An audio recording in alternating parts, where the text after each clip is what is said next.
तो दोस्तों शुरू करते हैं आज की इन्फ्लुएंस न्यूज। पहली खबर जो आ रही है वो है नोएडा एयरपोर्ट के आसपास हो रहे कई सारे डेवलपमेंट से रिलेटेड जहां पर एक ग्लोबल इंटरेस्ट देखने मिल रहा है। तो दोस्तों मैंने आपको कुछ महीनों पहले ये खबर दी थी कि यहाँ पर प्रपोजल्स आए हैं जापानीज एंड कोरियन सिटीज बनाने के लिए। बेसिकली बड़े बड़े प्लॉट्स ऑफ लैंड खरीद के यहाँ पे प्लान सिटीज जो कुछ कंट्रीज की कंपनीज के द्वारा डेवलप किया जाएगा उनके कंट्रीज के मॉडल पे वैसे शहर यहाँ पे बनाने के प्रपोजल जो है जापान कोरिया के एक्सेप्ट भी किए गए थे और अभी प्रपोजल आया है the United states of America से एक अमेरिकन सिटी बनाने के लिए और यहाँ पे ब्लू स्काई वांटेज नाम की एक यूएस कंसल्टेंसी फर्म के द्वारा ये ऑफर आया है। तो दोस्तों यहाँ पर बेसिकली 1200 एकड़ की जमीन 4 सेक्टर्स में डिवाइड करते हुए बनाने का एक सिटी प्लान यहाँ पे है और वैसे ऑलरेडी इसे एक इन प्रिंसिपल अप्रूवल भी मिल गया है। इंटरनेशनल स्टैंडर्ड के एजुकेशनल इंस्टीट्यूट पे फोकस करती हुई सिटी होगी, परफॉर्मिंग आर्ट्स और कल्चरल प्रोग्राम्स यहाँ पे होंगे। तो थोड़ा यहाँ पर ये भी आप कह सकते हो कि यूएस जो अपना सॉफ्ट पावर करता है, जो उनके अगर आप देखते हो कॉलेजेस के अंदर किस तरीके का ह्यूमैनिटीज एंड आर्ट सेक्टर में रिप्रेजेंटेशन होता है अलग अलग जगहों, ये काइंड ऑफ वो इंडिया में एस्टैब्लिश करने की चीजें यहाँ पर दिख रही है। अब देखते हैं किस तरीके से यहाँ पे होगी। वैसे ही अब तक का सबसे बड़ा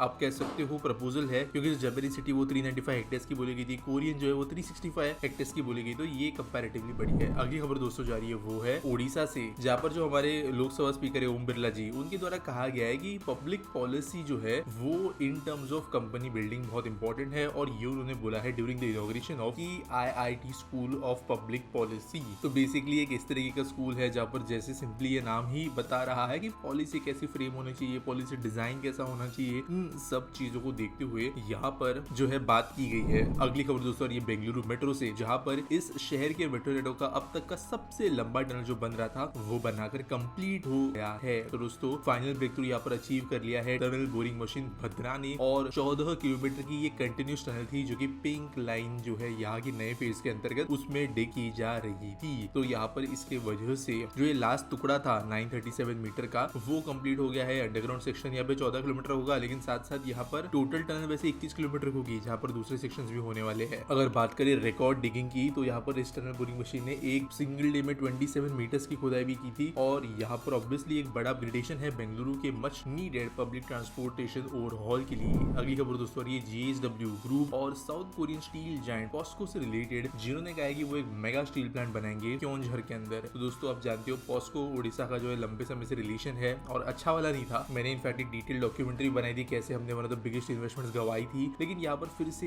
एक एंट्री आप कह सकते हो लेते हुए नजर आ रहे हैं ये दोनों कंपनीज, जहाँ पर उन्होंने कहा कि आयन और रिज क्योंझर डिस्ट्रिक्ट के अंदर ये 2 स्टील प्लांट्स बनाने के बारे में सोच रहे हैं और इसके लिए सीएम के साथ में मीटिंग हुई है। 2500 एकड़ की टोटल फैक्ट्री होगी, जहाँ पर जो मेनली स्टील बनाया जाएगा वहाँ पे आर्सेलरमित्तल का भी इन्वॉल्वमेंट होगा और 12 MTPA कैपेसिटी का जो पहले इनका प्रपोजल था उस टाइप का कुछ तो किया जाएगा। यहाँ पे दोस्तों चीजें अगर देखी जाए तो काइंड ऑफ सही भी बनती है, मेजर एरिया है। अब जो है कंपनीज के जो प्रोडक्शन स्टैंडर्ड्स है वो बड़े हैं, डिमांड इंडिया के अंदर और बाहरी देशों में बढ़ती जा रही है, पारादीप पोर्ट का डेवलपमेंट हो रहा है तो एक्सपोर्ट की सबसे भी चीजें बढ़िया होती जा रही है। अगली खबर दोस्तों आ रही है वो है देश के अंदर बनने वाले दूसरे वाटर मेट्रो प्रोजेक्ट से रिलेटेड। तो आप जानते हो कोची के अंदर वाटर मेट्रो प्रोजेक्ट चलता है जो कि बहुत सक्सेसफुल है और इसी तरीके का एक सिमिलर प्रोजेक्ट सूरत में एग्जीक्यूट करने के हिसाब से गवर्नमेंट सोच रही है गुजरात की। तो दोस्तों सूरत म्युनिसिपल कॉर्पोरेशन ने 33 किलोमीटर लंबे वाटर मेट्रो सिस्टम के लिए एक प्रपोजल रखा है और टेक्निकल एक्सपर्ट्स को यहाँ पर बिठाया है कमेटी के अंदर चीजों को देखने के लिए। तो यहाँ पे एम बताया गया है शहर की ट्रैफिक कंजेशन कम करने, इको फ्रेंडली ट्रांसपोर्टेशन प्रमोट करने के हिसाब से बनाया जाना। और करेंटली जो सूरत शहर है यहाँ पर बहुत बड़े लेवल पे जो लोग रहते हैं बैंक्स ऑफ रिवर पे, उनको कहीं ना कहीं पे एक बेहतर ट्रांसपोर्टेशन ऑप्शन देने की यहाँ पर बात की गई है। अगली खबर दोस्तों फिर से उड़ीसा से, जहाँ पर स्टेट गवर्नमेंट ने अप्रूव किया है establishment for National School of Drama in Bhubaneswar. तो दोस्तों बेसिकली ये स्कूल तो बनेगा लेकिन इसके ऑपरेशन को तुरंत किया जाने वाला है, जहाँ पर बेसिकली टेम्परली गुरु केलुचरण मोहपात्रा उड़ीसा रिसर्च सेंटर के पास में बनाया जाएगा एक पहले स्कूल, जहाँ पे ये सब ऑपरेशन किए और बाद में फिर एक अलग बिल्डिंग बनेगी जहाँ पर उड़ीसा की कल्चर हिस्ट्री के बारे में पढ़ाया जाएगा। आज दोस्तों कोई आसपीटी सवाल नहीं है, कल से आसपीटी हम लेना शुरू कर देंगे, तो वो आप कोई भी सवाल हो तो कमेंट सेक्शन में छोड़ सकते हो। न्यूज सबमिट करने के लिए आपको डिस्क्रिप्शन में एक लिंक मिल जाएगी। वीडियो अच्छा लगा होगा तो लाइक करना, कमेंट करना, शेयर करना और मिलेंगे अगली वीडियो में।